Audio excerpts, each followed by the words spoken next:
iftorlikni ham oshirib yubormaslik. Kechqurun charchab qolyapman. Charchaysizda, somsa, manti, shashlik, mastava kerak emas unaqa takalluf. Biz aqlli mu'minlarmiz, to'g'rimi?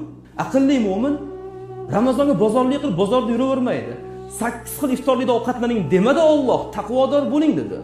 O'zi bozorda yuravermaydi. Mana bugun bozordagi tiqilinchi ko'rasiz. Magazinga mo'ralasangiz, odamlarni o'sha eshikdan bir-birini surib kirayotganini ko'rasiz. Nimaga? Och qolish kerak-ku bu Ramazonda. Kim aytdi? Rasululloh aytdilarmi ovqatlangin deb? Payg'ambarimiz alayhisalom buyurdilarmi? 8 xil ovqat yemasang ro'zang bo'lmaydi deb. Agar sahobalar ko'rganda yig'lashmasmidi? Biz shunaqa qilib Ramazonni ochib turganimiz magazinning oldida. 8 ta suv ber, chanqab ketdim. Boshqa qiladigan ish ham bor-ku akalar. Boshqa niyatlar, maqsadlar, ulug' g'oyalar bor hali. Ilmlar bor hali. Eng yomoni xotinni ham bo'shattirilmaydi qozon ustidan.